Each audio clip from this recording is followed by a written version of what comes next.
Let's speculate for a moment. What would happen if our sun suddenly went out for an hour, or for a month, or let's say even for a whole year? What would happen to mankind? The very last photons from the surface of our star and the last particles that make up the solar wind have started their final flight towards the Earth. No one yet suspects that the heart of our solar system has stopped functioning. 8 to 9 minutes later, and the sky suddenly turns black. Darkness descends upon the entire planet. No matter whether at the moment it's the deep dark of midnight or a bright, sunny noontime at your location, you can quickly and easily see the difference. The stars are now all clearly visible against the sheer black backdrop of the sky. The moon is not visible at all, since there is no longer any sunlight for it to reflect. A moment before the onset of the all-enshrouding darkness, bright northern lights may appear due to changes in the magnetic field around the Earth and disturbances in the ionosphere. The most dreadful consequence of all is the complete and utter cessation of the process of photosynthesis, resulting in plants and cyanobacteria no longer producing oxygen. This will soon lead to, how shall we say, difficulties for every living being. After an hour, true panic reigns over the heretofore daytime side of the Earth. Power and communication outages propagate across the entire planet. Temperatures everywhere drop by several degrees, and the Earth's surface begins to slowly cool.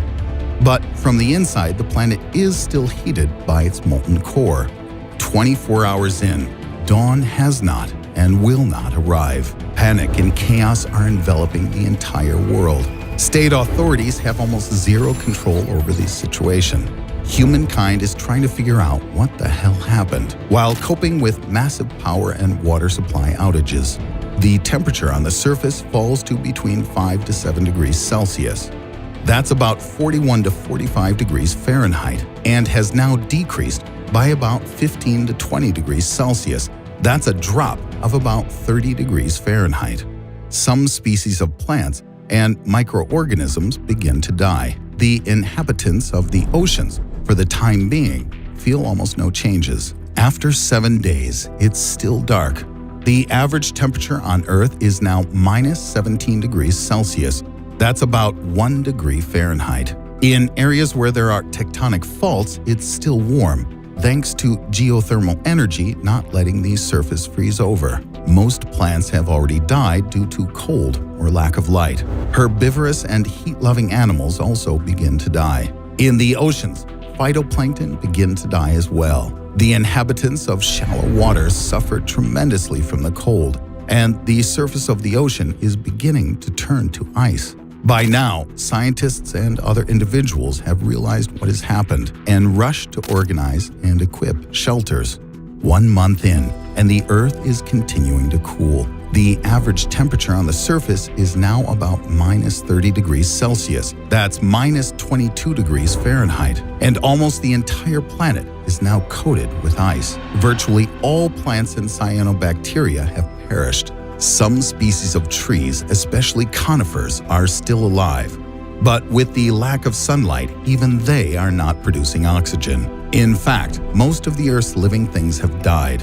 But some bacteria still carry on with their normal life activity. Most of the remaining life on Earth is now found only near geothermal springs and underwater. Interestingly, the layer of ice on the surface of the oceans slows down their cooling. And in the areas of oceanic tectonic faults and geothermal sources, the water is still warm, obviously being naturally heated. But even in the ocean, the drama of a mass extinction event begins to unfold.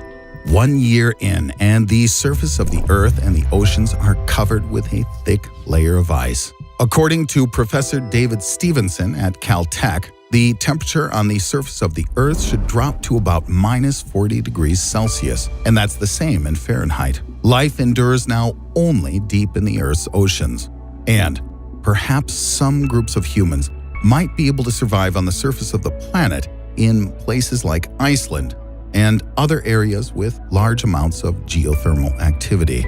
Professor Stevenson believes that the Earth will continue to cool for another several thousand years until the surface temperature reaches approximately minus 160 degrees Celsius. That's about minus 256 degrees Fahrenheit. At that point, life on the planet, in the usual sense of the word, will simply become impossible. And let's not forget about the gravity of the sun. After all, it's unlikely that the sun could suddenly go out without losing its gravitational pull. If the sun ceases to hold the planets and other celestial bodies in their orbits, then the planets and asteroids will simply fly away into outer space, some of them possibly even colliding with one another. The Earth, for one, will soar out into deep space, where it could get bombarded with asteroids, comets, and radiation, collide with another planet, or even someday end up in the gravity well of a black hole. There's also a very small possibility that after wandering through space for a very long time, the Earth would be able to integrate into another stellar system and find a new sun. In the end, however, it's important to realize that this scenario is just a fantasy, or rather a thought experiment of sorts.